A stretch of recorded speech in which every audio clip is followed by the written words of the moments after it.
On a hot American summer day in 1943, a captured German soldier lifted a cold glass bottle of Coca-Cola to his lips and felt the sting of sweetness and fizz that his commanders had assured him could not exist in a Kordinger nation they had mocked as weak and chaotic.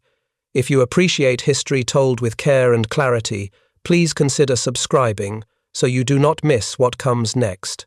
The moment is worth lingering over because it is not merely a taste of sugar but a first encounter with a civilization's organizing principle, mass abundance presented casually priced for anyone and offered even to the defeated. This soldier had marched for years through the hard austerity of North Africa on tough biscuits and ersatz coffee through dust and hunger and the narrowing of daily possibilities, and now inside an American prison camp, he is handed the impossible made real for a nickel. That nickel matters. He learns it is the same 5 cents that American children spend from their allowances. He looks around and sees not a rare indulgence but a social norm, a price signal that says the drink is democratically available.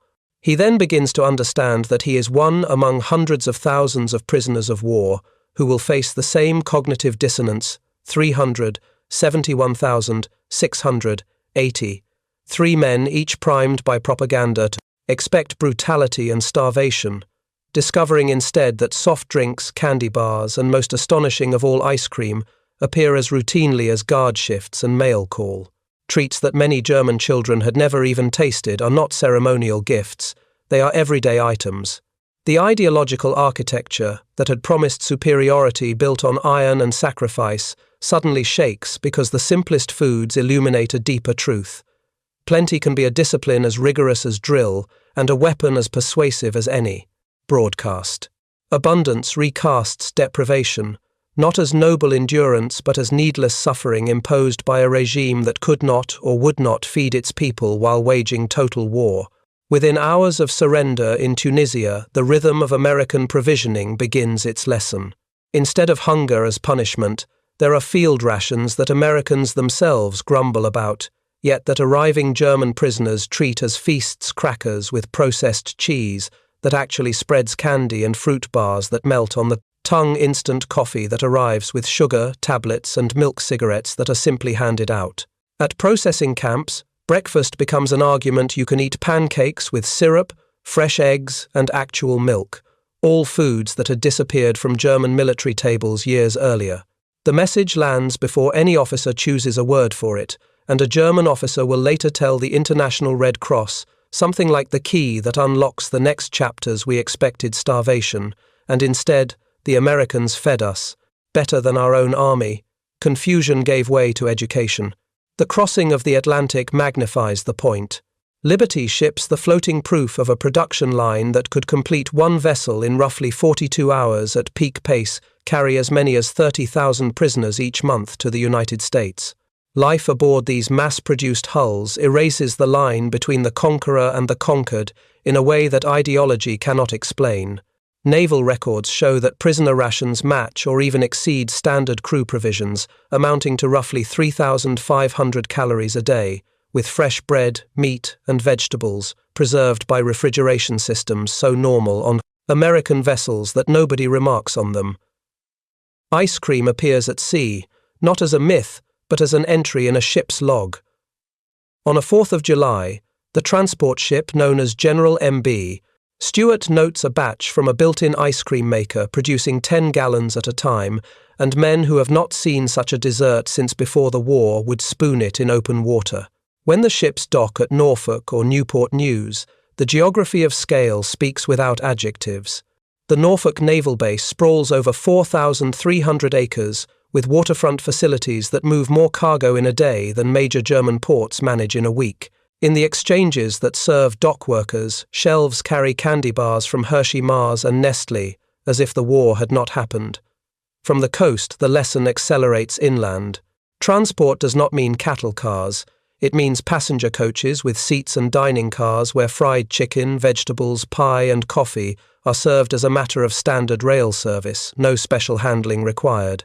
The prison camp network itself exceeds Geneva Convention requirements with unremarkable modernity, electric lights that switch on hot water that simply flows flush toilets, heated barracks. Yet the place where the psychological ground really breaks is the camp exchange, a small store whose inventory could be mistaken for a census of American ordinary life, bottled soft drinks like Coca-Cola, Pepsi-Cola, Dr. Pepper, and Royal Crown. Cola, various candy bars and confections, ice cream where refrigeration allows cigarettes and tobacco, fresh fruit and snacks, even low-alcohol beer.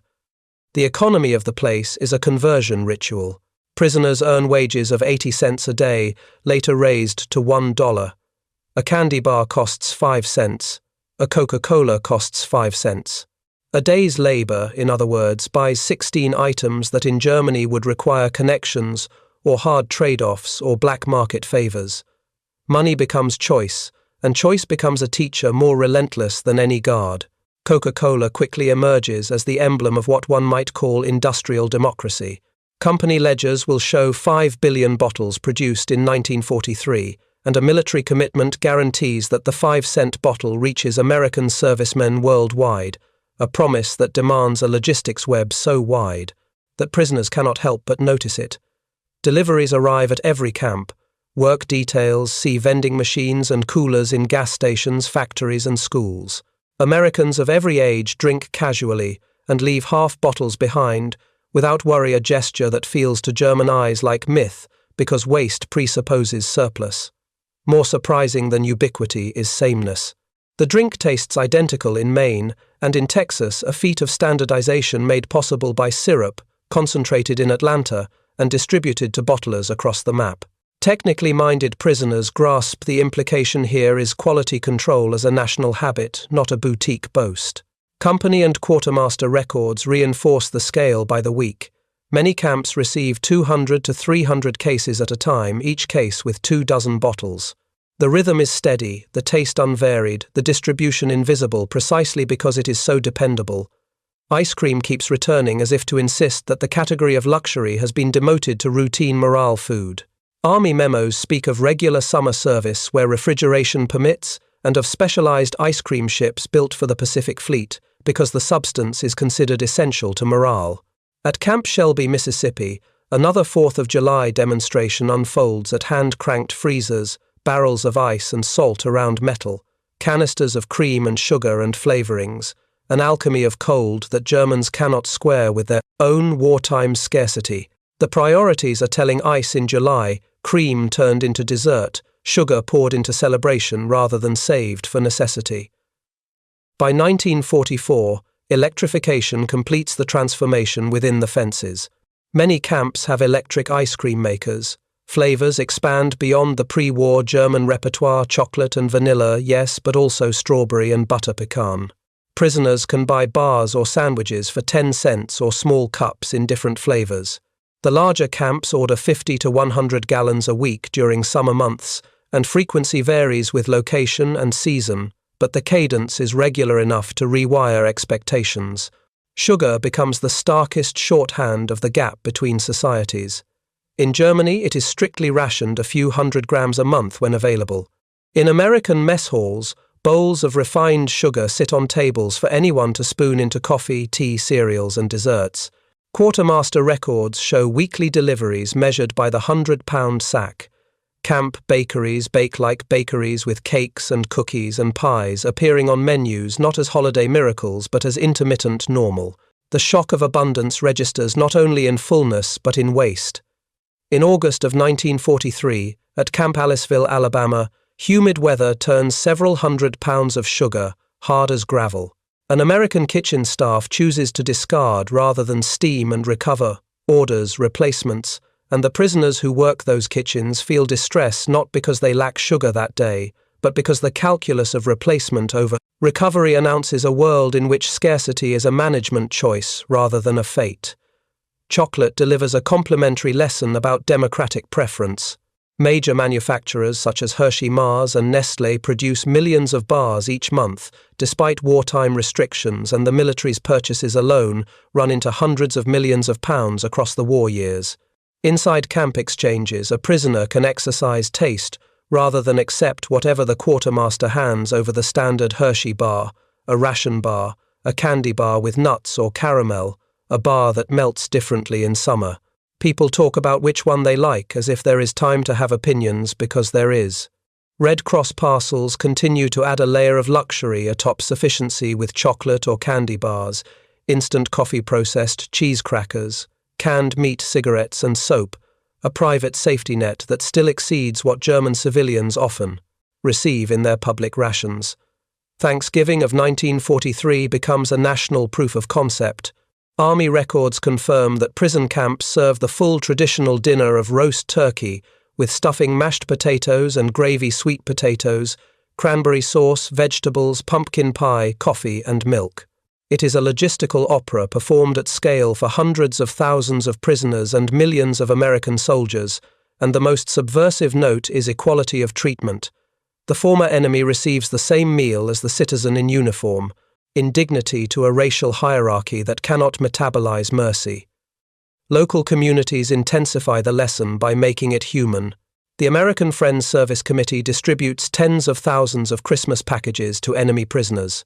Church groups and civic organizations bake cookies and send candy and small gifts. In Tonkawa, Oklahoma, people in town deliver homemade treats to the camp. In Hearne, Texas, church groups bring Christmas cookies to the prison. The act reverses categories. Strength arrives not as domination, but as charity that refuses to ask whether kindness can be spared for enemies. Meanwhile, labor needs carry prisoners to the fields and plants of the American food machine. By 1944, roughly 100,000 prisoners work in agriculture and food processing, picking cherries bound for bright maraschino bowls, glittering atop sundaes, watching canning lines reject perfectly edible fruit over blemishes that will send it to animal feed, witnessing sugar beets in Colorado and Nebraska move through mechanization that allows single farms to outproduce entire German regions. Statistics once abstract become physical impressions. American sugar production from cane and beets together reaches something like 7 million tons annually, which explains the mounded bowls in mess halls and the sweet warmth of pies, baked on ordinary days. In towns near schools, prisoners see early versions of organized school lunch programs where children receive hot meals that include milk, protein, and vegetables, and where milk can arrive to thousands of schools daily because someone has built the routes and the coolers and the rules to keep the rhythm. Some cafeterias even offer ice cream for an extra coin. The idea that a child can buy a frozen dessert at school while German children face hunger marks a moral contrast sharper than any speech. Even a roadside diner becomes a seminar in democratic abundance. Menus that would grace elite German establishments sit on counters accessible to anyone with modest funds, where a hamburger costs 25 cents, a Coca-Cola costs 5 cents, a slice of pie costs 15 cents, an ice cream sundae costs 25 cents, and a full dinner special might be 65 to 75 cents. Price equality disarms stratification. A factory worker and a bank president sit on adjacent stools and eat the same meal at the same price, served by the same waitress, and the thing that binds them is not a party but a supply chain. By the time chocolate smudges the corners of a prisoner's mouth and a bottle cap clicks off by muscle memory, the argument has already been won without a word. Abundance organized for ordinary people creates loyalty, dissolves fear, and makes the rhetoric of conquest sound thin. The story of abundance continues in small, consistent gestures that accumulate into revelation. The Red Cross parcels arriving with the steadiness of the morning mail added luxury to sufficiency. Each box contained chocolate or candy bars, instant coffee, processed cheese, crackers, canned meat, soap and cigarettes. A list that would have sounded like fantasy to German civilians, who by that time were counting potatoes and scraping the bottoms of ration tins. These packages were not merely sustenance, they were symbols. They told the men receiving them that somewhere in the world production had not collapsed, distribution still functioned, and generosity could cross battle lines without asking permission. The holidays then turned this quiet lesson into national theatre. In November of 1943, the American Army organized Thanksgiving dinners across every camp, from Tennessee to Texas, from the Dakotas to the Carolinas. Each meal was identical roast turkey, with stuffing, mashed potatoes and gravy, sweet potatoes, glazed with sugar, cranberry sauce bright as glass, vegetables, pumpkin pie, coffee, and milk. No hierarchy separated prisoner from soldier. The same turkey that filled American mess halls filled the plates of the captured enemy. The logistical magnitude was staggering, feeding roughly 425,000 prisoners of war, alongside millions of troops scattered over continents. But what resonated was not the arithmetic of distribution. It was the moral arithmetic of equality. The gesture contradicted every Nazi doctrine of superiority by replacing rank with parity. The men who had been told they were the master race sat at tables and discovered that in America even an enemy could be served as an equal. As Christmas approached, civilian generosity deepened the shock. The American Friends Service Committee alone dispatched 50,000 Christmas parcels to enemy prisoners.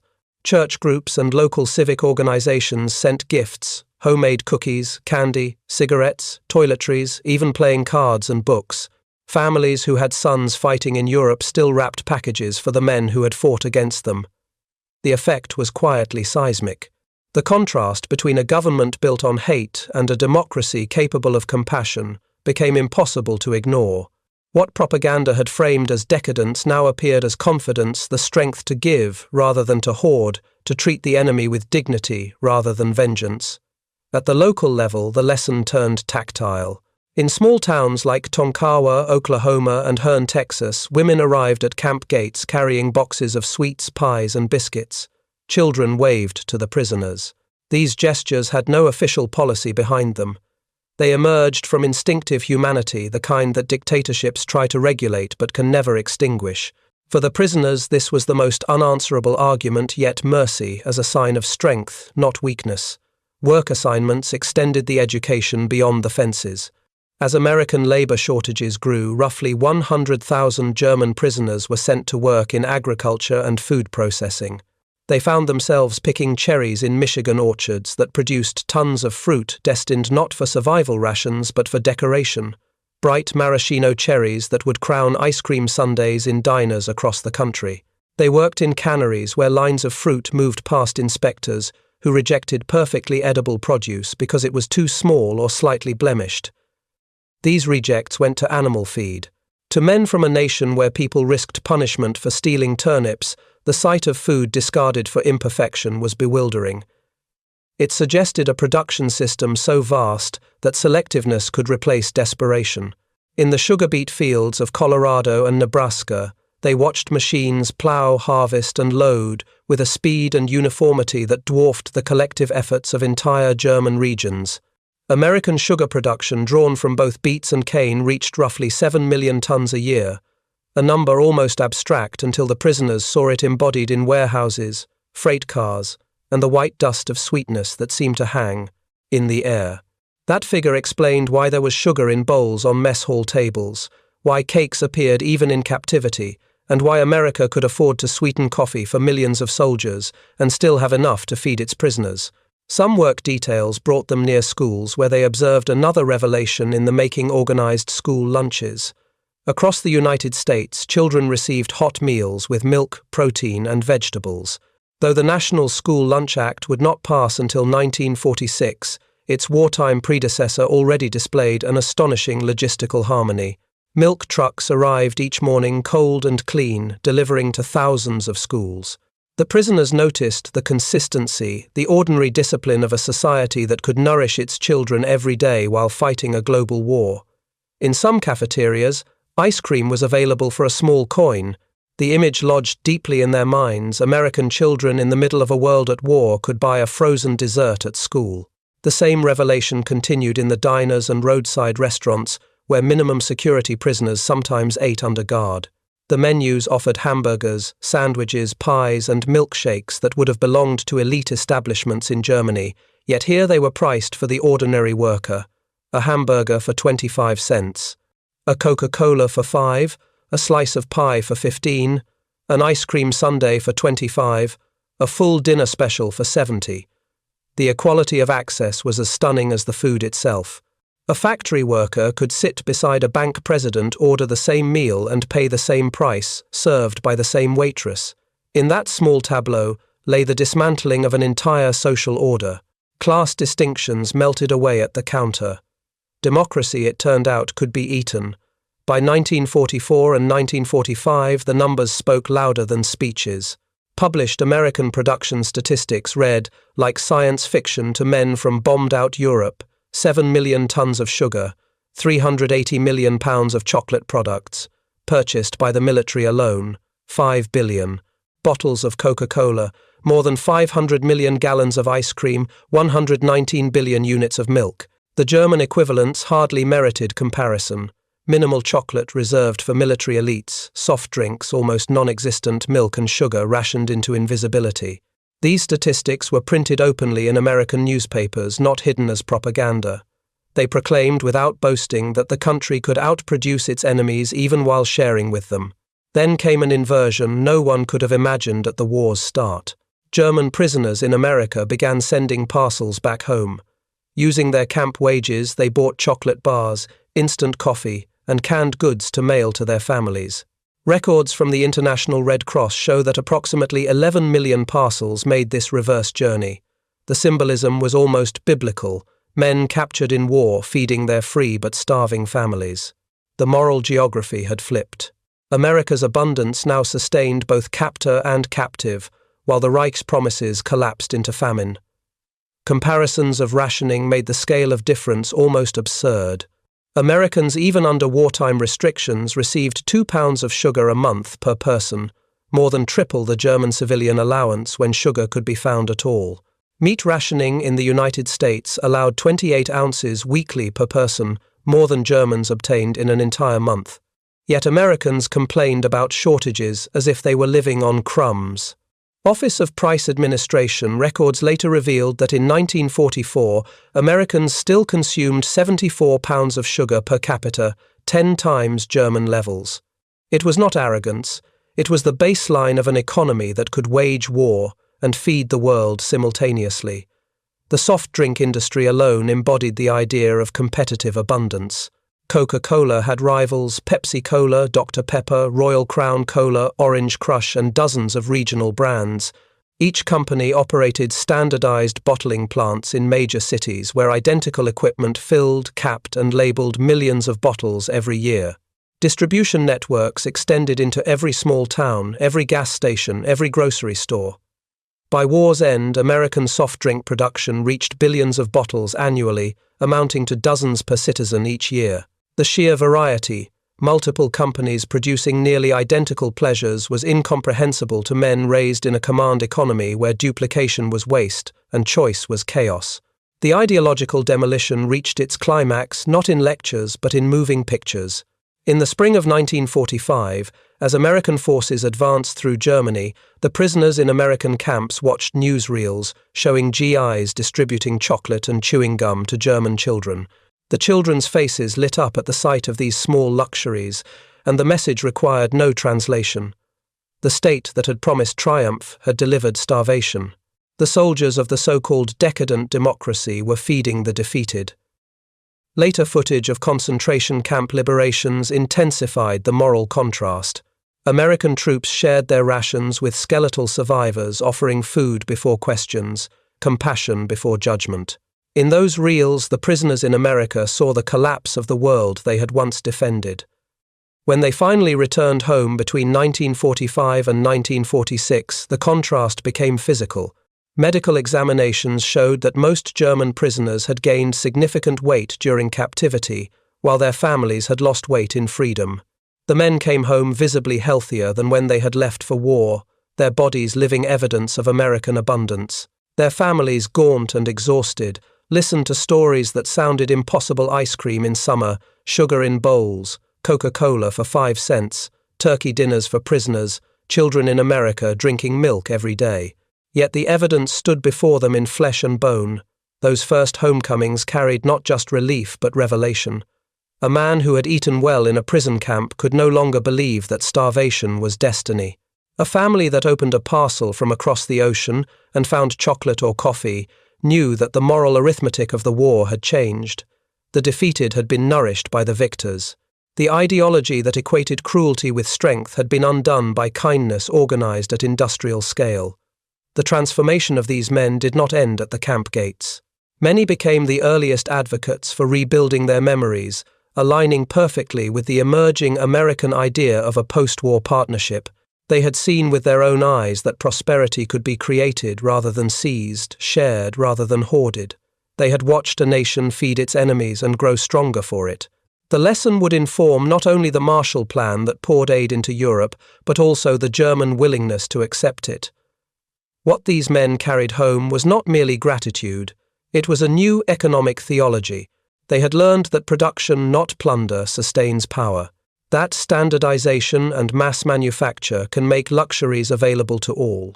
That democratic abundance stabilizes societies because it offers dignity through access rather than privilege through exclusion.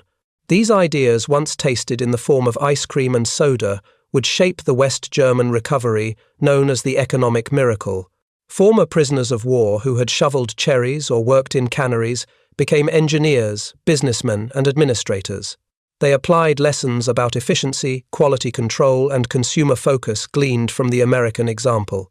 The post-war decades in Germany would fill with echoes of those wartime experiences: the reopening of Coca-Cola bottling plants in 1949, the appearance of ice cream parlors modeled on American soda fountains, spread of supermarkets where variety itself was a symbol of freedom. Children who had grown up hearing their fathers speak of Coca-Cola and candy bars would find those same items on store shelves no longer as dreams but as everyday realities. In their ordinary sweetness, they carried the memory of captivity turned into instruction. In retrospect, the entire journey of the German prisoners in America reads like a parable of civilization's most surprising weapon.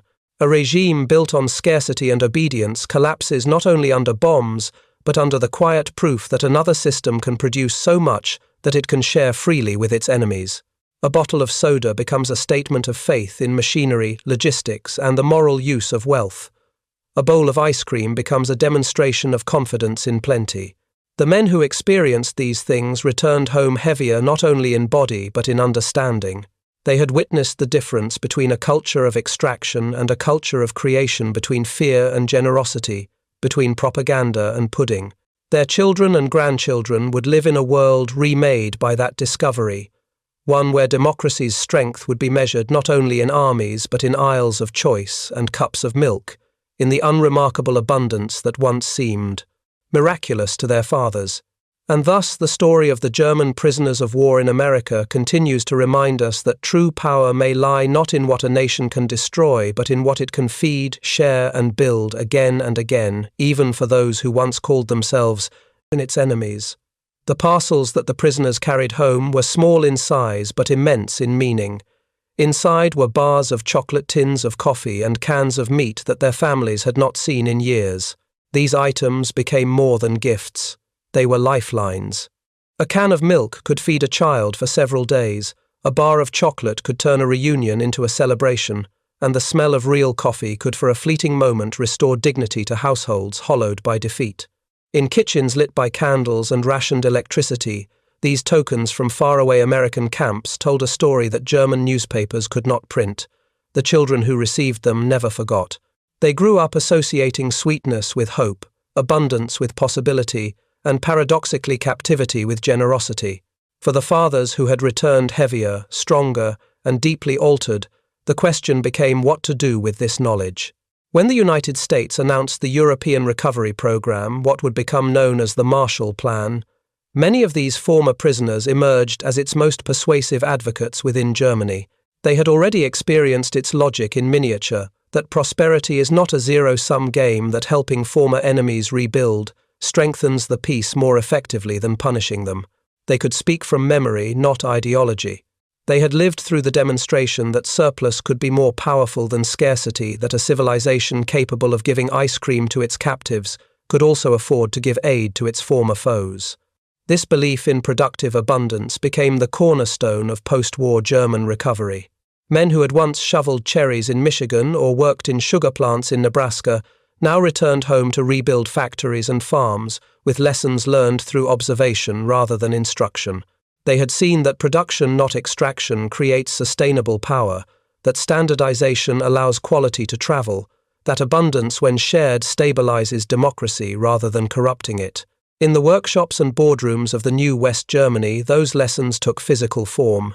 Assembly lines adopted American methods. Packaging mirrored American efficiency. And consumer trust, built on the promise that goods would be affordable, consistent, and plentiful, became a civic foundation as solid as any constitution. Consumer-centered principles reshaped an entire generation of German leadership. The men who once stood in line for 5-cent Coca-Cola now understood that the same discipline that guaranteed identical taste from Maine to Texas could guarantee industrial reliability at home. They recognized that mass production could turn luxuries into staples, that the repetition of quality was not mediocrity, but democracy applied to economics. The pursuit of excellence no longer meant crafting fewer things for the few, but making more things well for the many. Historians would later trace this transformation through a rich documentary record. Quartermaster reports, Red Cross archives, corporate ledgers, censored letters, memoirs, and the detailed research of scholars such as Arnold Kramer all converge on the same conclusion. The psychological change among German prisoners was not accidental. Kramer's central thesis distilled the story to its most radical simplicity. Food abundance, he argued, achieved what formal re-education programs could not. Where lectures on freedom might have provoked skepticism, the casual presence of plenty broke the myth of superiority. Every piece of candy, every soda bottle, every bowl of ice cream whispered a truth that no pamphlet could contain. A society that could produce joy so effortlessly was a society built on confidence, not coercion. The numerical evidence confirmed what memory described. Between 1943 and 1946, the average German prisoner in the United States consumed between 3,300 and 3,600 calories a day, double or even triple what German civilians received. Their diets included steady supplies of sugar, meat, and milk.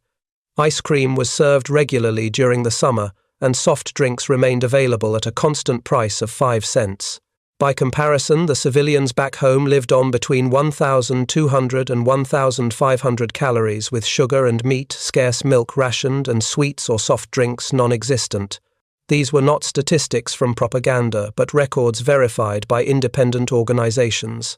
The contrast was so extreme that some German civilians refused at first to believe it. But the returning prisoners were walking proof. Out of this asymmetry grew a cultural adoption that would redefine the landscape of post-war Germany. Coca-Cola returned to the German market in 1949, followed quickly by the rise of soda fountains and ice cream parlors that borrowed directly from American models. Chewing gum, chocolate bars, and canned drinks became emblems of recovery symbols, not of surrender but of rejoining a global conversation about progress. The sweet, carbonated, and colorful world that had once seemed impossible now anchored the everyday routines of a new democracy. Former prisoners became the bridges between these worlds. Some founded import companies that specialized in American goods. Others advised German manufacturers on packaging, branding, and distribution. A few even introduced the concept of the self-service supermarket inspired by the camp stores where prisoners had once exchanged wages for candy and soda. In each case, the driving principle remained the same, that dignity begins where choice begins. By offering variety, convenience, and reliability, they were not merely copying America. They were applying its moral insight that democracy and abundance reinforce one another. Testimonies collected decades later crystallized this turn of consciousness. A former officer of the Afrika Korps recalled that the moment he saw Americans serving ice cream to their enemies, he understood that Germany had lost more than a war. It had lost an entire worldview. Another veteran interviewed in the 1980s described his first Coca-Cola as drinking the future. He remembered the fizz, the sweetness, and the absurd pleasure of something both unnecessary and universally available. The experience was sensorial, not intellectual, a lesson about joy as an economic right. That drink, he said, contained everything. Nazi Germany was not abundant, democratic, and carefree. Such memories confirm that re-education worked because it never declared itself as such. Observation, not instruction, reshaped minds. Dignity was demonstrated in daily routine, 3 meals served punctually, canteens stocked predictably, wages paid consistently. The prisoners saw a system that valued order without cruelty and productivity without exploitation. They learned that food could be a universal language, one that spoke of stability, competence, and respect. Each meal compared silently to what they knew of German deprivation, and each comparison taught again the same unspoken lesson. Health became its own argument. Every morning men could feel the evidence in their bodies: weight gained energy, restored illness receding. The change was visible. Skin regained color, eyes clarity, and posture pride. These physical transformations were not abstract metaphors but empirical proof that democracy nourished where dictatorship starved. Every canteen purchase was a vote in that election of systems. Coca-Cola bottles and ice cream sundaes turned into icons of systemic power. Their uniform taste and texture reflected the industrial coordination behind them, but they also signified a new kind of equality, where pleasure was not rationed by rank. In the American camps, indulgence was democratic. The same 5-cent soda that refreshed a guard refreshed a prisoner. That sameness carried a quiet moral weight. In a just society, enjoyment does not need permission. When the war ended, the stories began to migrate through families and generations. Children heard their fathers describe the impossible abundance of the camp's tales that sounded fantastical against the rubble outside their windows. Yet as West Germany recovered, the proof accumulated: supermarkets stocked with variety, soda fountains gleaming with chrome, candy aisles offering choices once unimaginable. What had seemed mythic became mundane. These children grew up validating their fathers' memories not by belief but by experience. By the 1950s, abundance had normalized itself. West German life began to mirror the rhythms once observed in the American heartland. Supermarkets became centers of community. Soda fountains turned into social stages where teenagers courted over shared sundaes. Chocolate, once a symbol of captivity's irony, became a sign of liberation. The moral of plenty had been absorbed so thoroughly that few paused to remember its origin. Economically and culturally, the adoption proved lasting. German business culture learned to see the consumer not as a supplicant but as a participant. Firms invested in standardization and reliability, knowing that predictability built trust. The lesson was less about imitation and more about philosophy: that democracy thrives on satisfaction as much as on debate, that political freedom and market freedom can sustain each other through mutual respect for the ordinary person's right to choose. The proof of this transformation surrounds the modern landscape. McDonald's restaurants dot the map of Germany by the thousand. Coca-Cola is as ubiquitous as tap water. Ice cream, once the symbol of unreachable luxury, is an ordinary part of everyday life. These sites are not mere tokens of globalization. They are monuments to an ideological arc that began in captivity and ended in consent.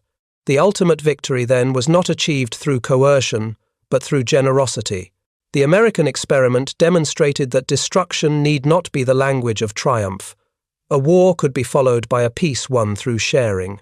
In that sense, soft drinks and sundaes became instruments of persuasion, proof that the capacity to create joy at scale could win hearts where weapons could not.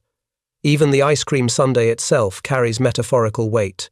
Layer upon layer, ice cream syrup, whipped cream nuts, and a cherry on top speaks of surplus arranged into harmony.